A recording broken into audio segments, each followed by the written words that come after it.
daerah Pansiangan, yaitu di Kota Kinabalu, Sabah. Saya datang di Johor karena jemputan untuk menghadiri ulang tahun gereja AFJ Johor yang ke-28. Jadi saudara yang saya kasihi, sebelum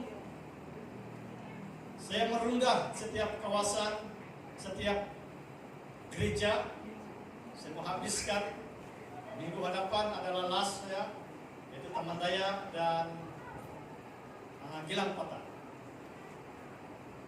Minggu yang lalu Johor Senayan. Jadi di Cemarlang dan hari ini Kesikudang. Minggu depan yaitu Taman Daya dan Gilang Patah. Genaplah rundaan saya di setiap gereja. Nah, saudara yang saya kasihi, mungkin ada banyak yang belum kenal. Saya perkenal, disinilah saya didewasakan, yaitu di gereja Kesikudang. Ya. Dan saya duduk di Kesikudang ini melayani sebagai asal penyakit ketam di sana. Mustain, kedua ketua Aiki, seterusnya ketua kedua sahabat, dan next lagi sebagai pembantu pastor. Saya sudah duduk di Johor selama dari tahun 1994. Tahun 1994 dan tahun 97 semandiri rumah tangga dan duduk di Taman Air Biru, ya, di sini. Dan masa itu kami belum ada anak lagi. Kami mulai melayani tahun 97 di gereja ini. Dari tahun 97 melayani, dan ketua koordinator ketiga itu adalah Pak Ruslan. Setelah Pak Ruslan habis kontrak, dia balik ke Indonesia, saya ganti selaku ketua koordinator di tempat ini. Setelah saya berpindah, naiklah si Vincent. Setelah si Vincent, baru Pak Yanto. Setelah selesai Pak Yanto, baru Pak Mata. Jadi saya dikurniakan 4 orang anak. Anak yang pertama tentunya kamu kenal, ya, Aibi Krislinda. Ada yang kenal dia? Ada yang tidak kenal? Tentunya kenal, ya, Aibi Krislinda ada di sana. Itu anak yang pertama. Dilahirkan di Sabah, dibesarkan di Johor. Dia satu-satunya lahir di Sabah. Anak yang kedua, Anida Kristika, dia tidak ada di sini, dia ada di Johor. Ya, tentu juga ada yang kenal si Anida Kristika, anak yang kedua. Anak yang ketiga adalah Angelik Kespira. Dia tidak bersama, dia ada di Sabah, tidak ada cuti, dia kerja di perhotelan di Inanam, di hotel. Dan anak yang ketiga itu anak bungsu Michael Cristiano, jadi Michael. Ini adalah anak yang bungsu. Dia tinggi, ya, bapaknya dari miskin. Dia baru tingkatan 2, baru 14 tahun. Ya, masa itu belum lagi dia lahir di sini. Dan ketika itu AIB, Anida, Kristika, dan Anjili masih sekolah minggu, berlari-lari. Masih berlari-lari. Itu grup-grup mereka adalah anak Pastor Bumi, Gabriel, anak si Pak Ibu Nor, yaitu si Gelibet. Itu berlari-lari itu semua. Ini masih budak-budak. Jadi setelah itu kami pindah di Negeri Sembilan, ya. Dan tentunya saya adalah anggota tentara. Sudah bersama 22 tahun dalam ketenteraan. Jadi balik ke Sabah dan terus pulang bagian teologi, yaitu sarjana. Sekarang saya mengembala satu gereja di Bawan, dan kira-kira ada 100 orang jemaat di bawah pengembalaan teman saya adalah senior pastor, dan ada lagi pembantu pastor saya, yaitu Pastor Robert. Itulah sebabnya saya dapat keluar dari Sabah untuk bergerak. Kalau sudah ada pembantu, ya ada pastor pembantu. Ini adalah hasil dari didikan Pastor Bobi. Karena Pastor Bobi mendidik dari yang sinilah sejarahnya saya bangkit. Dari pastor tidak tahu berdoa, saya duduk di ujung sana. Nah, itu tak ada lagi di ujung sana. First time saya dipanggil untuk berdoa offering. Masa itu saya datang simpel-simpel. Jadi saya dipanggil untuk berdoa offering. Saya tidak tahu bagaimana mau berdoa offering. Jadi mau tidak mau sudah dipanggil nama, terpaksa maju. Maju dan saya menggigit-gigit, pegang ini, cakap depan ini tidak berani ini. Apalagi mau berdoa offering. Bagaimana mau berdoa offering ini? Macam mana cara mau berkata-kata ini? Dari situ saya hanya amin, begitu saja. Dari situ saya mulai ditantang. Saya mulai belajar berdoa. Akhirnya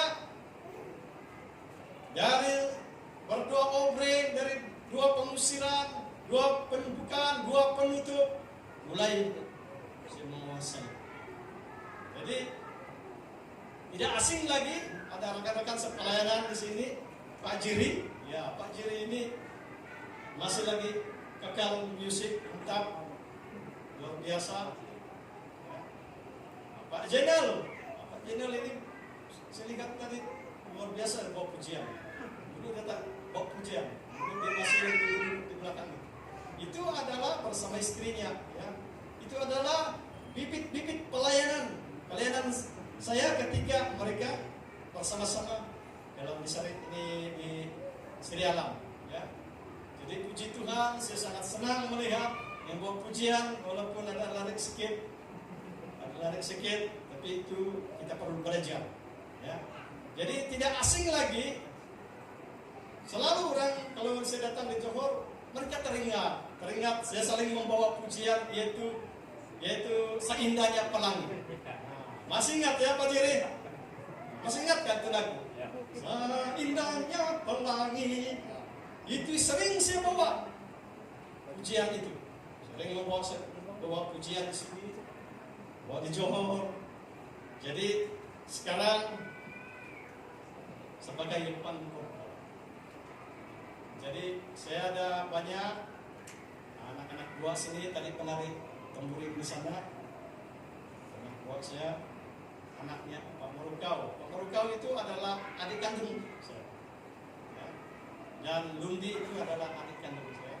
Jadi ada penyanyi sana, itu anaknya Pak Merukau. Ya.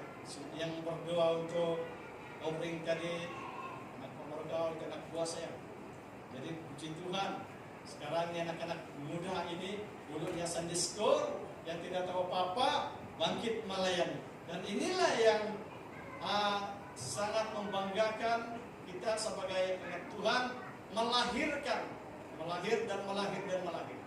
Jadi puji Tuhan anak-anak muda ini adalah waris sekarang dalam pelayanan di Pasir Gudang ini. Karena orang-orang lama sudah naik level. Ada yang sudah dipanggil ke surga, naik ke surga. Ada yang pergi ada tempat-tempat yang lain, ya. Jadi generasi seterusnya jadi pemaju bahkan waris dalam pelayanan AMJ di Pasiburan ini. Jadi ini dulu ini penuh nih tempat ini, luar biasa.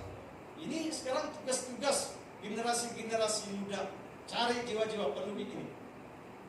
Kursi yang kosong, jangan ada yang kursi yang kosong. Ini bukan tugas pastor, ini apabila kita sudah menjadi pelayan Tuhan di Pasir Gudang ini sudah tanggung jawab. Jadi Pasir Gudang punya tanggung jawab untuk mencari jiwa. Johor punya tanggung jawab cari jiwa. Bisa Cemerlang punya tanggung jawab cari jiwa. Taman Dayak cari jiwa. Jadi inilah yang sepatutnya. Jadi saudara-saudara yang saya kasih, demikianlah pengenalan diri tentang saya. beda itu tidak berapa penting. Kan? Jadi ada lagi yang keluarga sini, orang-orang lama ada beberapa orang saja, yang lain sudah tiada ini. Kalau sudah diangkat ke surga ataupun mereka sudah melarikan diri. Hari ini kita akan belajar kebenaran firman Tuhan. Kebenaran firman Tuhan yang membawa Tima mengarah hidup kepada keselamatan. Saya mengajak jemaat untuk membaca ayat ini. 1, 2, mulai.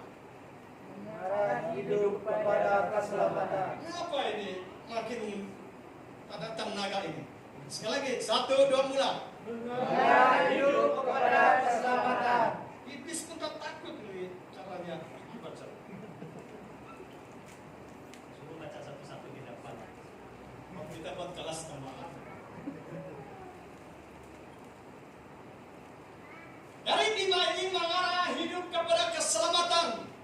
Ada banyak orang di dalam dunia ini tidak tahu dan bagaimana mengarah hidup kepada keselamatan. Dia merasakan tujuannya datang di Johor hanya untuk bekerja. Bekerja dan bekerja dan bekerja. Dia lupa bahwa ada titik noktanya hidup di dunia. Ada masanya hidup kita berakhir di dunia. Tidak selama-lama seseorang itu hidup di dunia ini selama-lama. Maka itu, di samping kita bekerja, jangan lupa fokus untuk mengarah hidup kita kepada keselamatan.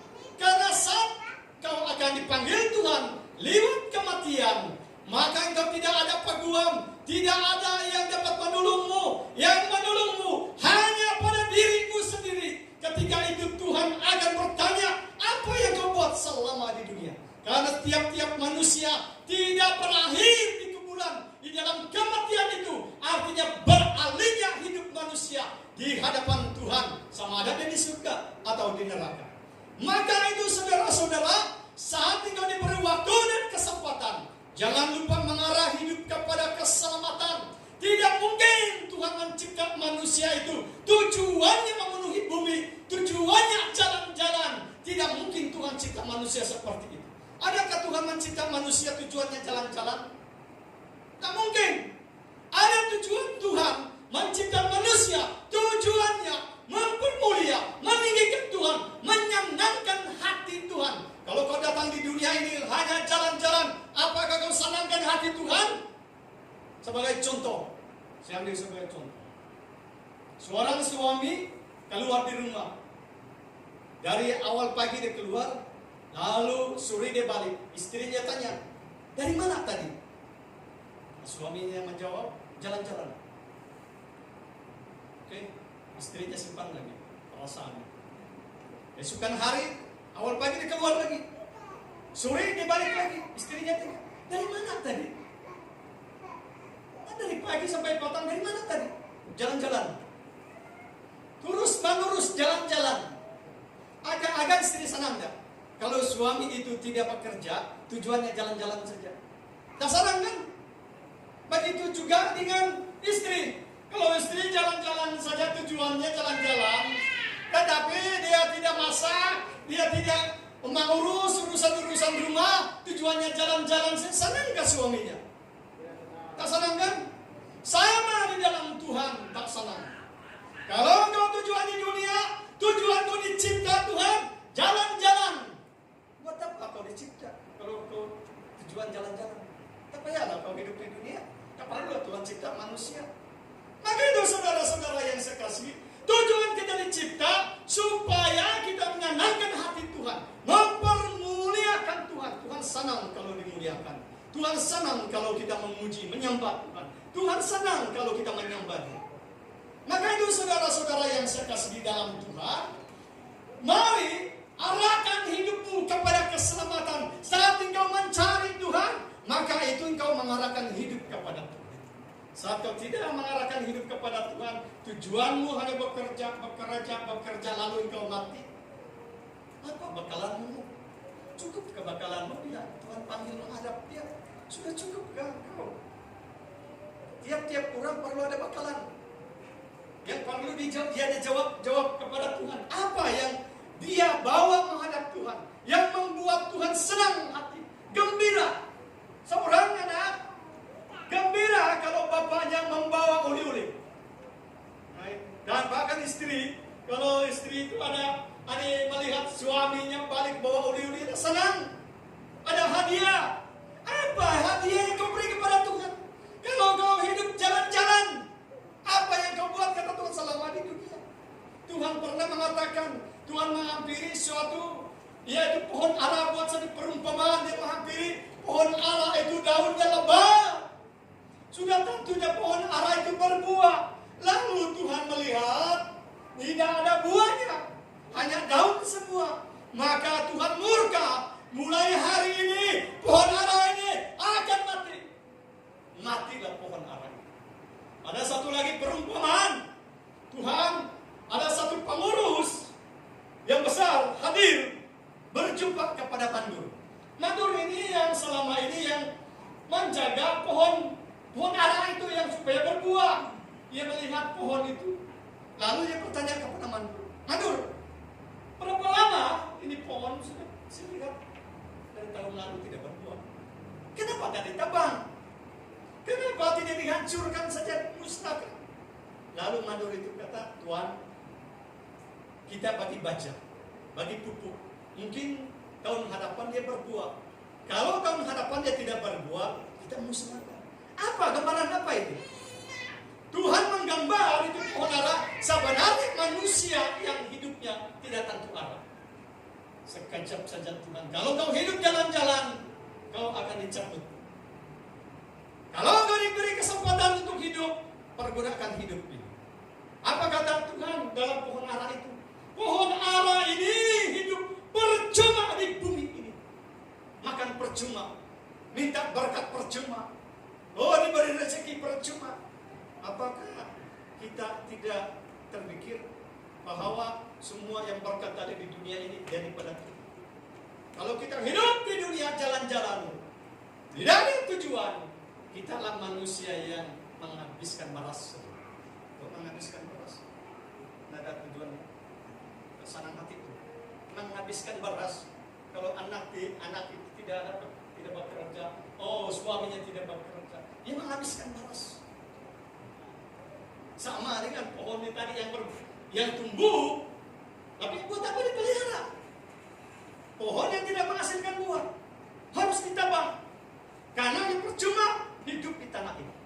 Manusia hidup di bumi, tapi tidak menghasilkan apa-apa dengan Tuhan. Maka ini manusia yang kurang ajar.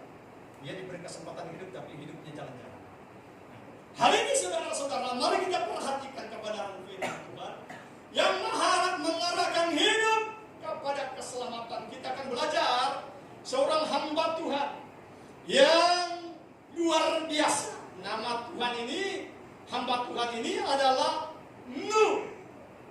Nuh hidup pada zaman dunia yang penuh kejahatan.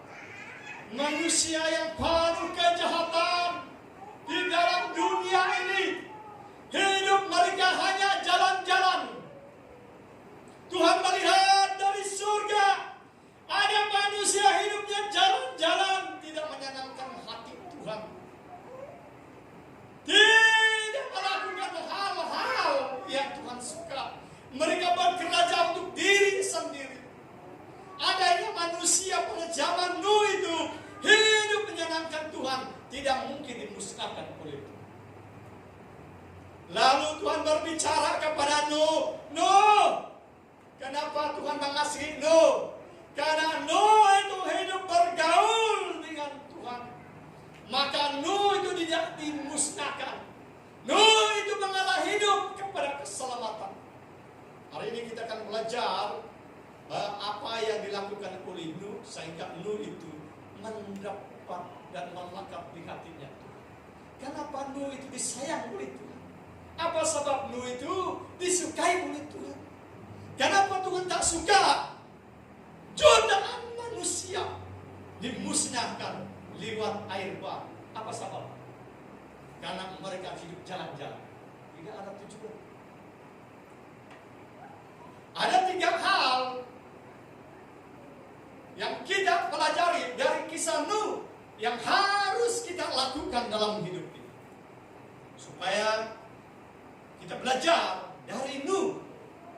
Apa yang Nuh lakukan selama dia berada di dunianya.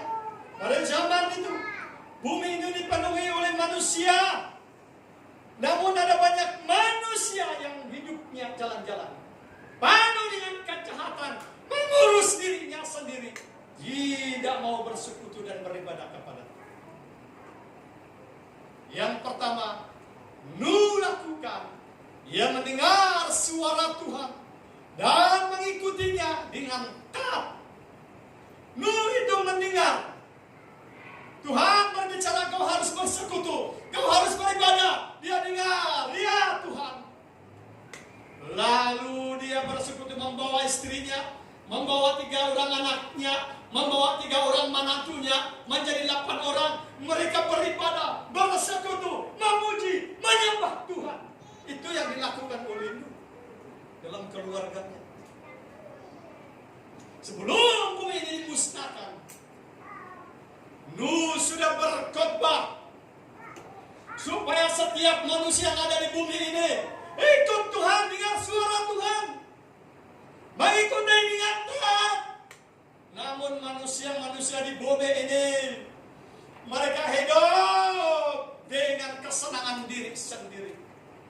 Tujuannya cari uang, mau menjadi kaya. Nuh berkhotbah berapa lama? 120.000 tahun. 120.000 tahun itu lama itu. Nuh berkhotbah, Nuh menginjil, menyampaikan firman Tuhan. Ayolah bertobat, ayolah bertobat. Mereka tidak mau bertobat. Namun Nuh itu terus berkhotbah supaya ada orang yang bertobat. Namun orang tidak mau bertobat. Orang ketawa-ketawa. Maka itu saudara-saudara, lihat Nuh itu hidupnya apa? Apa yang dilakukan Nuh? Lihat Nuh itu. Inilah riwayat keluarga Nuh. Nuh adalah seorang yang benar dan tidak bercela di antara orang-orang sezamannya dan hidup bergaul dengan Allah. Apa itu hidup bergaul? Hidup bergaul, suka beribadah. Nuh ini suka beribadah. Kalau ada orang sekarang dan kosong ini, mereka tak suka beribadah. Engkau yang hadir hari ini, engkau yang suka beribadah. Maka itu tidak ada percuma engkau hadir di gereja. Engkau hadir di gereja karena engkau perlu mendengar, yaitu firman Tuhan yang disampaikan hari ini. Ini bukan suara Pastor Anam, ini suara Tuhan. Ini firman Tuhan. Dan itu bukan ditulis-tulis oleh Pastor Anam. Kejadian 6, 9, 13 ayat 14. Itu firman Tuhan. Itu dimeteraikan oleh Tuhan. Maka dengarkanlah firman Tuhan sebagai satu landasan supaya engkau beroleh hidup, supaya engkau tidak akan binasa sampai kau dipanggil oleh Tuhan. Maka itu Nuh itu hidup bergaul dengan Allah. Orang lain tidak mau lagi beribadah. Di keadaan sekeliling banyak kejahatan. Orang tidak mau berdoa, orang tidak mau memuji Tuhan, orang tidak mau datang beribadah, orang tidak mau duduk di gereja, orang tidak mau melayani. Tidak mempengaruhi Nuh. Aku ambil komitmen, aku mau beribadah, kata Nuh. Orang lain tidak mau lagi beribadah, peduli, kata Nuh, biar aku dengan keluargaku. Orang lain lagi tidak lagi memuji Tuhan, biar, kata Nuh, aku tetap memuji Tuhan. Orang lain lagi tidak rajin, yaitu membaca firman Tuhan, biar, kata Nuh, aku baca firman Tuhan. Orang lain yang tidak mau menuntut berdoa, biar, kata Nuh, aku tidak mau ikut-ikutan dengan orang, aku tetap mengarah hidup kepada Tuhan. Ini yang dilakukan Nuh. Nuh tidak terikut-ikut dengan perangai manusia, tapi Nuh mengikut dan mentaati firman Tuhan. Beri kemuliaan kepada Tuhan. Ini yang dilakukan Nuh. Kalau saudara ada temanmu sudah menghilang, tapi engkau bawa datang beribadah, dia tidak mau beribadah, jangan kau terikuti. Oh, Gorbinku sudah tidak beribadah. Oh, boyfriendku tidak beribadah, aku pun tidak mau beribadah. Begitu kan? Hah? No, tidak seperti itu. Kawan-kawanmu, rakan-rakanmu, no, banyak temannya, banyak kawan dapatnya, tidak mau beribadah, aku tidak mau ikutmu, katamu. Kau yang harus ikut. Maka itu saudara-saudara, kalau jiran-jiranmu ataupun siapapun di antara kamu yang sudah mundur dan tidak mau beribadah, jangan kamu mundur. Karena ini pertanggungjawabanmu tentang Tuhan. Karena Tuhan tidak akan bertanya, kawanmu. Tuhan bertanya pada dirimu sendiri. Karena Alkitab mengatakan, tiap-tiap manusia akan berdiri di hadapan Tuhan dan mempertanggungjawabkan apa yang dia buat di dalam dunia ini. Tuhan akan bertanya one by one. Kau tidak perlu cari peguam untuk membilang. Di surga tidak perlu. Kaulah yang peguam sendiri, membela dirimu sendiri. Tuhan akan bertanya, dan kau yang menjawab. Tidak kau, Tuhan, saya ada peguam ya Tuhan. Mampus itu peguam. Peguam tidak pakai di situ. Cari peguam yang sekibat-kibat di dunia ini. Ditandang oleh Tuhan ke peguam yang tidak takut akan Tuhan. Siapa peguam yang berani berhadapan dengan Tuhan? Raja yang adil. Tidak perlu ada peguam. Sudah ada di sana. Dan tiap-tiap perbuatanmu sudah dicatatkan. Kitab mengatakan dari kau lahir sudah dicatat sampai kau mati. Kau buat dosa saja. Kau bertobat baru dihapus. Kau tidak mau bertobat tetap melangkah. Maka itu saudara-saudara yang saya kasih dalam Tuhan, mari kita suka mendengar suara Tuhan. Pasangkan telingamu. Jangan telinga yang dicipta oleh Tuhan engkau memakarkan diri sendiri. Telinga itu digunakan mendengar kau. Bukan kau guna telinga itu mendengar kejahatan sana. Oh, orang yang bercerita gosip sini, fitnah sini. Oh, suka kau mendengar. Apa dia? Kalau kau bercerita gosip sini, gosip sana. Tuhan suka kita. Maka itu saudara-saudara, biarlah kita memasang telinga kita dengar suara Tuhan. Yang kau datang di gereja, tidur di gereja. Orang yang murtad ini ada beberapa kategori. Yang pertama, orang Kristen lalu dia tinggalkan Yesus, masuk kepada agama yang lain. Itu belum lagi dikata murtad kalau hatinya tetap, walaupun dia berpindah agama, tapi hatinya melekat kepada Yesus, hatinya cinta Yesus, tapi bukan dikatakan murtad. Dia dikatakan orang yang ada benih-benih dosa. Yesus tinggalkan. Walaupun hatinya ada dengan Yesus, tetapi dia adalah benih dosa. Dia bukan dikategori murtad. Yang kedua, orang yang murtad ini tidak percaya Yesus. Tidak percaya Yesus. Tidak menyembah Yesus. Itu dikatakan murtad.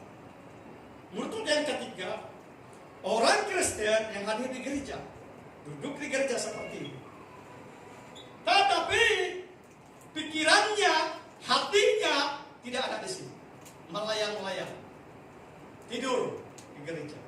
Itu dikatakan murtad, walaupun dia ada duduk. Tuhan mau kita fokus. Tuhan tidak mau kita menghayal apa mau masak, mana mau jalan petang, mau pergi tadi, Nagabi.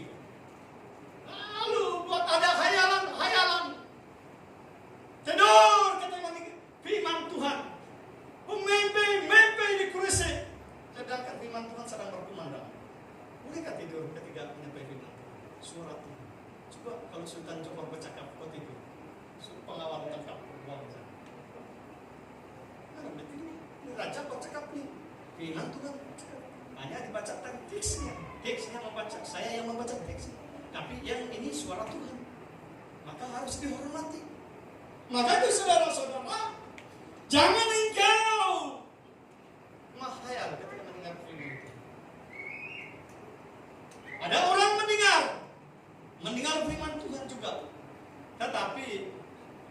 tidak mengikut, dia tidak melakukan.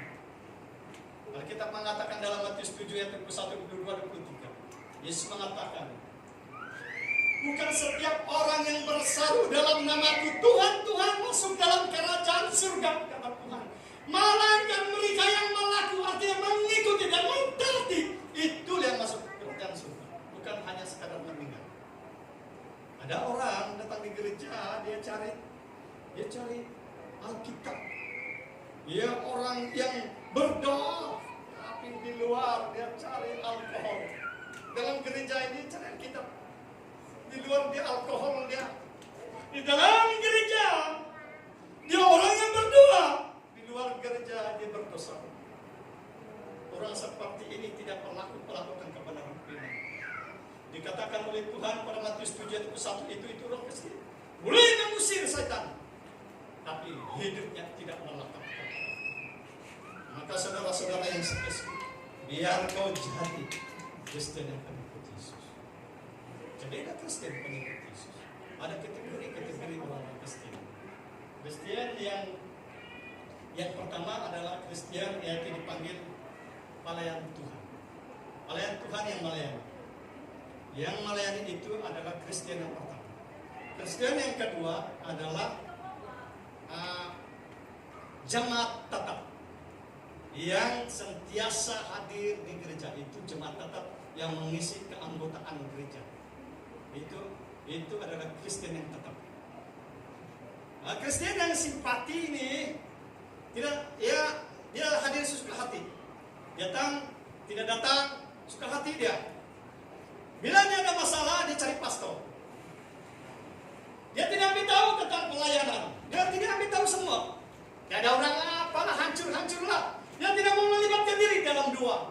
Dia tidak mau berkorban dalam gereja. Ini Kristen, ini pindah-pindah. Kalau dia tersinggung dari Pasegudang ini, dia pindah di sana, di Taman Daya. Tersinggung dia pindah di Samarang. Tersinggung sana dia pindah di Gilang Patah. Tersinggung dia pindah. Tidak pada bertemu. Ini Kristen yang tidak tetap.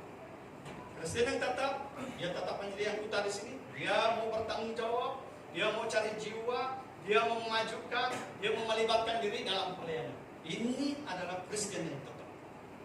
Dia tidak sekadar jadi menghadirkan diri. Dia punya ada komitmen. Tuhan suka selamat saya. Dia suka mati dan hapuskan dosa saya 2000 tahun yang lalu. Saya mau membalaskan apa yang Tuhan percaya kepada saya. Kalau hari ini aku bernapas, aku memberi yang terbaik kepada Tuhan lewat pelayanan yang diberikan. Ini adalah Kristen yang mendengar dan mengikuti. Jangan jadi Kristen duduk balik, tidak ada apa-apa. Tidak pelaku-pelaku benar firman. Ya, firman Tuhan berbicara kepadamu, berfirmanlah kepadamu, aku telah memutuskan untuk mengakhiri hidup segala makhluk, sebab bumi telah penuh dengan kekerasan oleh mereka. Sekarang aku akan memusnahkan mereka bersama-sama dengan bumi. Tuhan sudah memberi waktu supaya bertobat, tapi tidak bertobat. Lalu Tuhan mengatakan kepadamu, buatlah bagimu sebuah bahtera dari kayu gambir. Bahtera itu harus kau buat bersekat-sekat dan harus kau lapisi dengan tar di sebelah luar dan dalam. Pada zaman itu saudara-saudara, belum ada peralatan yang canggih, kapak saja. Namun kayu gambir ini bukan kayu biasa, ini bukan kayu lembut, ini kayu yang keras. Dan itu disuruhkan Tuhan kepada Nuh, cari kayu itu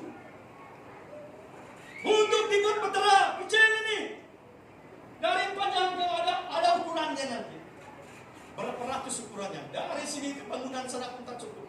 Panjang lagi. Bahtera itu besar. Orang lain tidak membantu, tapi Nuh dengan 4 orang perempuan buat.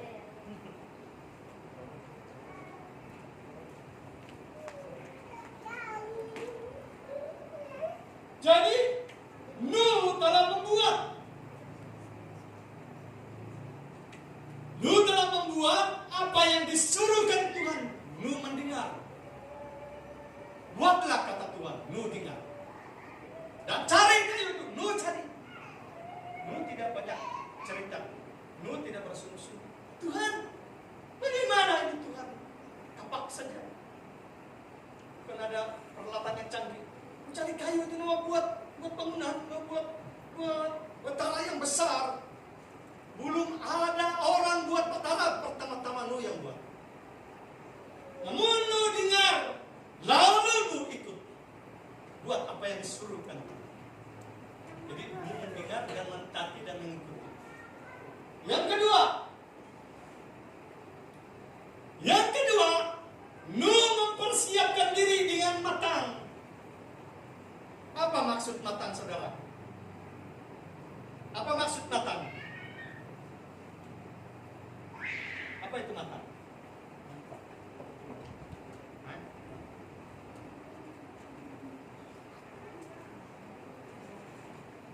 Matang boleh diartikan dewasa. Orang yang dewasa.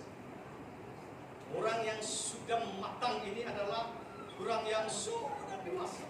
Walaupun ada tekanan, dia tidak mudah tersinggung. Sikit-sikit tersinggung. Dewasa kayak gitu. Ada banyak orang kelihatan sudah dewasa. Bila ditegur, dia tersinggung. Mulai sedikit merajuk, kaki sudah berbulu. Kakinya sudah berbulu. Bulu kakinya. Dia tak sadar dia yang ini sudah dewasa. Dia kelihatan tua. Tapi pikirannya seperti kanak-kanak. Ini tak dewasa. Karena orang muda, kelihatan muda, tapi matang pemikirannya. Kalau sikit-sikit mau gaduh, mau cakap, apa itu? Apa itu? Takut sikit saja. Itu bukan matang kan namanya? Tak matang namanya. Nah, Nuh ini diperintahkan oleh Tuhan. Lihat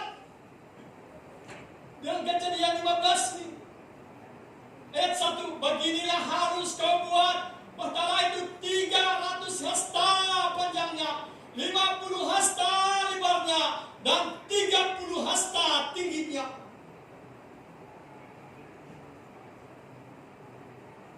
Saudara-saudara, saya mau tanya, berapa lama Tuhan mencipta bumi? Berapa lama? Berapa lama? Siapa yang cakap 7? Siapa yang cakap 6? Berapa lama? 6 hari. Tuhan mencipta bumi ini 6 hari, bukan ke 7 ya. Ini 7 ini kita perlu hari rehat, ke 7 ini tidak buat kerja pribadi. Jadi 6 hari Tuhan mencipta bumi. Saya mau tanya, bumi dicipta oleh Tuhan lengkap semuanya, termasuk manusia, ikan, buaya di laut itu, semua babi-babi di hutan sana, binatang semuanya, burung-burung semuanya lengkap. 6 hari saja. Boleh tak Tuhan mencipta batara ini? Boleh tak dia buat? Boleh tak?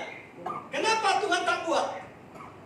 Apa sebab Tuhan tak buat batara yang besar ini? Kenapa dia suruh Nuh? Apa tujuan Tuhan menyuruh Nuh membuat? Kenapa Tuhan tidak sendiri? Jadi batara. Boleh tak Tuhan buat? Tapi kenapa Tuhan tak buat? Apa sebab Tuhan tidak buat?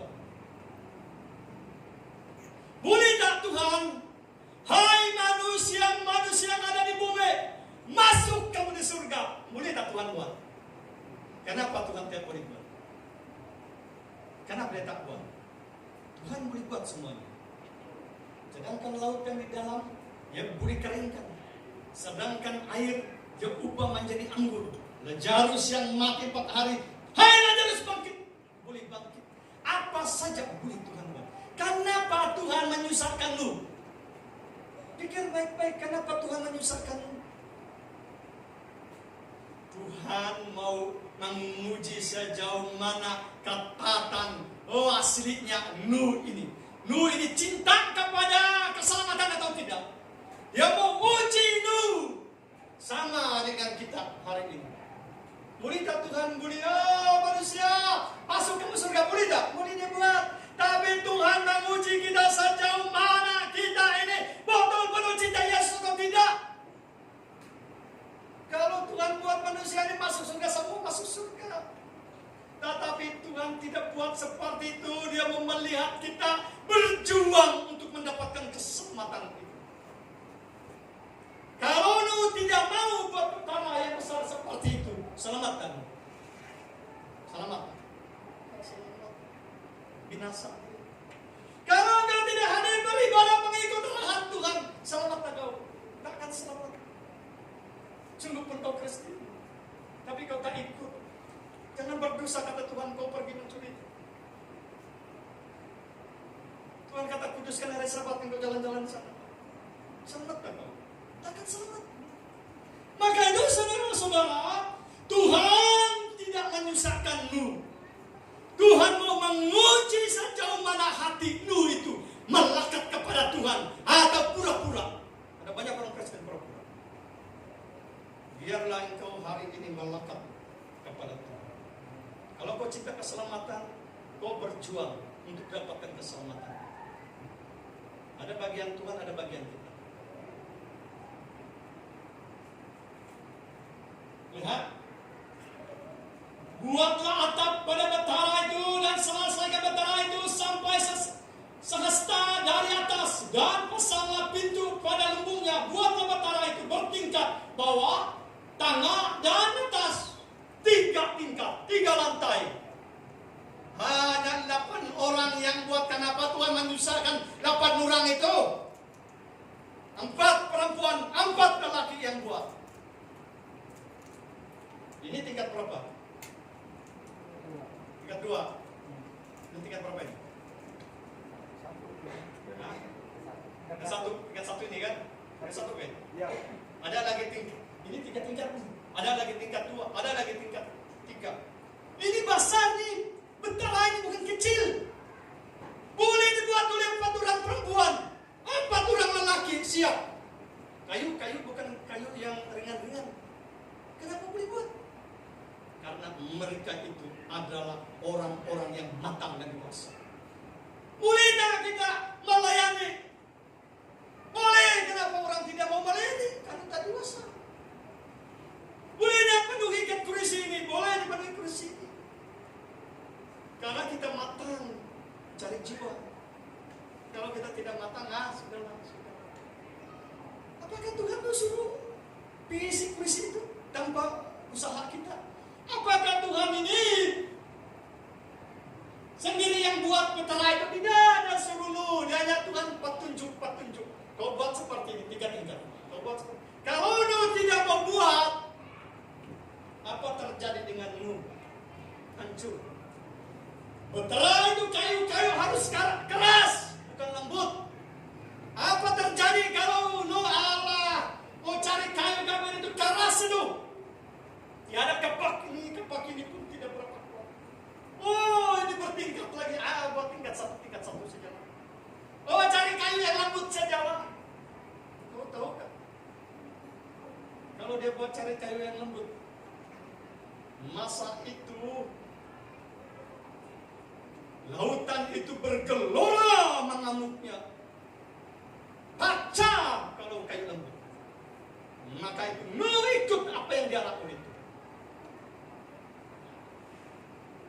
Lihat, sedangkan engkau sendiri bawalah segala apa yang dapat dimakan, kumpulkanlah itu padamu untuk menjadi makanan bagimu dan bagi mereka.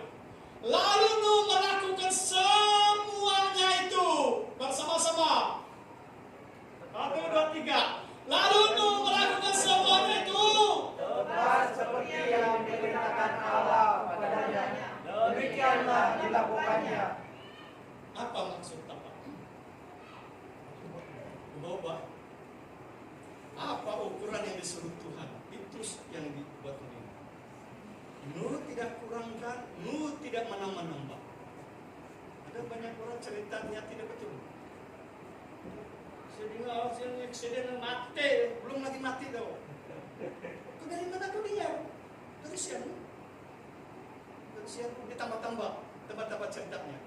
Itu betul ke Tuhan suka kayak itu? Tak mungkin Tuhan suka itu. Biar ceritamu tepat. Seperti itu tepat. Apa yang disebut Tuhan dia buat tepat, tidak ada kurang-kurangnya. Tidak mengurang.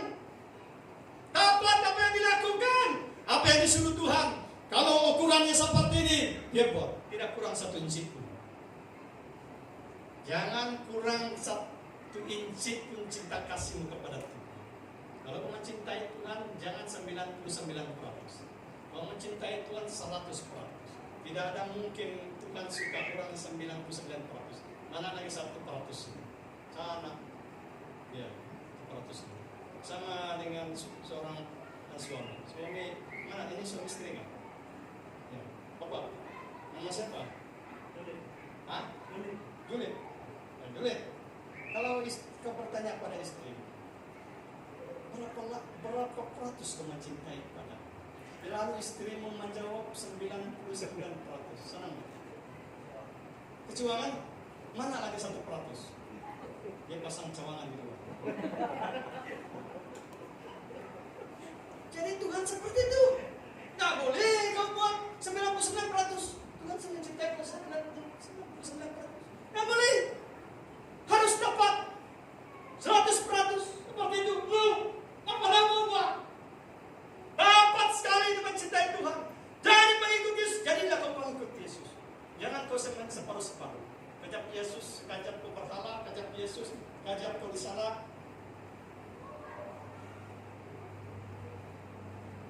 Jadi biarlah kita menjadi jemaat-jemaat AFJ Pasir Gudang, menjadi jemaat yang matang dan luar biasa, beri kemuliaan kepada Tuhan.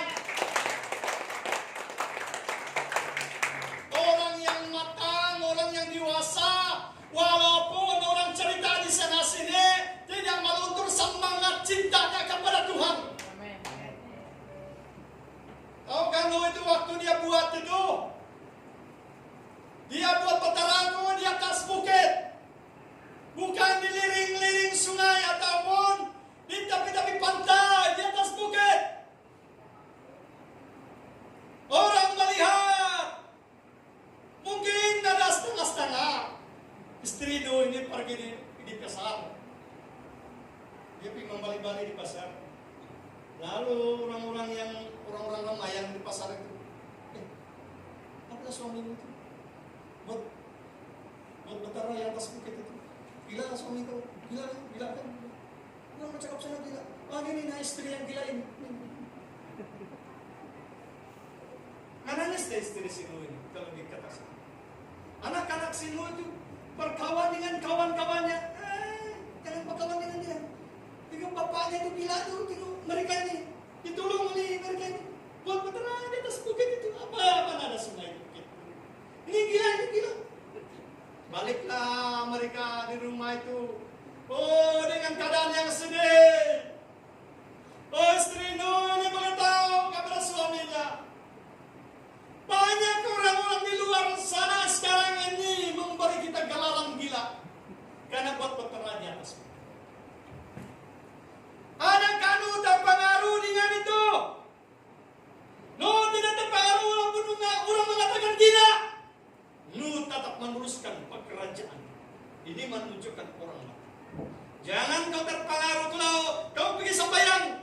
Tak ada apa-apa itu. Tak ada apa-apa itu. Bagus kalau kita jalan-jalan piknik di air terjun di hutan tinggi. Lagi bagus sana. Kita selalu tetap ujung minggu. Di tinggal ini ibadah. Di sana kita. Oh iya bagus.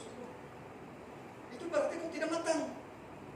Nuh ini walaupun dikatakan gila, dia tak buat. Dia tidak peduli. Apa orang cakap? Dia tidak terpengaruh dalam keadaan sekali ini. Dia tidak terpengaruh dengan politik luar sana. Sendiwara-sendiwara yang ada di luar sana. Ada banyak sendiwara-sendiwara yang melamaskan iman kita. Ada banyak orang menarik kita keluar dari lingkungan keselamatan. Jangan kau keluar dari lingkungan keselamatan. Biar kau fokus kepada mengarahkan mata hatimu kepada Tuhan. Berikan melihat kepada Tuhan. Yang ketiga dan terakhir, pribadi Nuh itu dia menjaga iman dan keteguhan di tengah badai. Tahukah saudara-saudara, ketika hujan 40 hari 40 malam tidak berhenti-henti, dan orang sudah mulai ketakutan, ada suara-suara kilat sabung menyambung. Kok guntur berkumandang. Dung, dung. Hujan yang lebat turun. Pokok-pokok yang besar mulai tumbang. Rumah-rumah, bangunan-bangunan yang tinggi mulai tenggelam. Teriakan suara orang mulai kedengaran. Nuh sudah masuk dalam batang. Dan hujan itu terus menerus tidak henti-henti. Siang hujan, malam hujan, 40 hari, 40 malam, hujan tak berhenti-henti. Tenggelamlah bumi ini. Gunung Kinabalu pun tenggelam. Gunung Everest tenggelam. Oh, belum lagi ada PLCC. Oh, mana-mana bangunan yang tinggi langit tenggelam. Hilanglah semua bangunan-bangunan. Pokok-pokok yang tinggi sudah hilang. Burung berterbangan. Tidak ada tempat untuk hinggap. Tidak ada lagi pokok. Banyak burung-burung yang mati. Kepenatan terbang dan cari pokok di mana ada pokok. Sudah tenggelam. Hanya kapal saja yang berada di tengah-tengah lautan.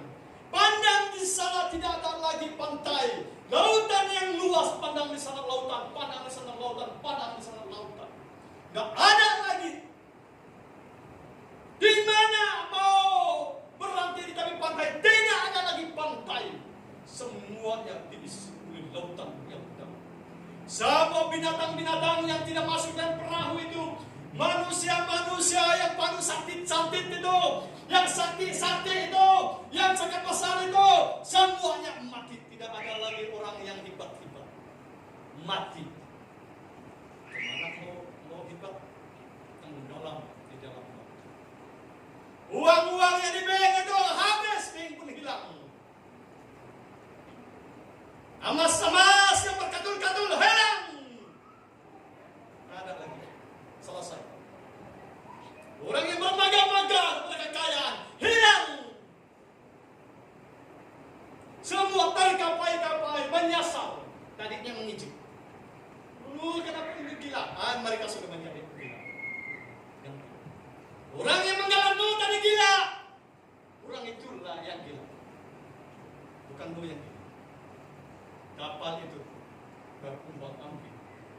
Lautan yang bunyi suaranya. Buat bunyinya.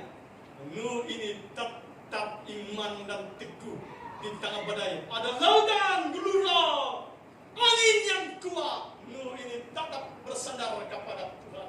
Walaupun ada badai, ada masalah, aku percaya kata Nuh, hidupmu di tangan Tuhan. Tidak ada yang menghancur aku selagi aku setia dan berpegang kepada Tuhan. Demikianlah kita sebagai umat Tuhan. Walaupun kau ada badai, ada masalah, ada pergumulan, ada persoalan dalam hidup ini, kalau selagi engkau ada di dalam Tuhan, tidak ada yang dapat menghancurmu. Karena Tuhan itu adalah Tuhan yang hebat. Tuhan kita adalah Tuhan yang luar biasa hebatnya. Jangan takut kalau engkau di dalam tangan Tuhan. Tuhan adalah Maha Kuasa. Berikan melihat kepada Tuhan. Tiap-tiap kita ada masalah. Saya tidak tahu masalah, tapi engkau dengan Tuhan tahu masalah. Bawa masalahmu kepada Tuhan, bawa persoalanmu kepada Tuhan, maka engkau dipimpin, dikendali hidupmu. Jangan takut. Orang yang melang dalam hidupnya adalah orang yang meninggalkan Tuhan. Itu yang mana? Selagi kau setia kepada Tuhan, jangan takut. hidupmu dipegang Tuhan. Kalau hidup dipegang Tuhan, maka percayalah, engkau aman-aman saja. Beri kemuliaan kepada Tuhan. Mari kita bangkit.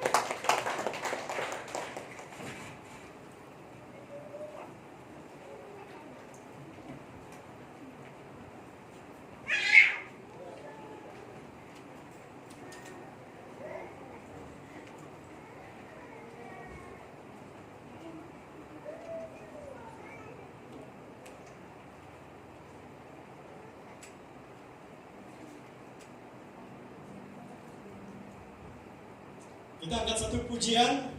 Kekuatan di hidupku, ku dapat hanya di dalam Yesus. Tahu kan lagu ini? Tahu.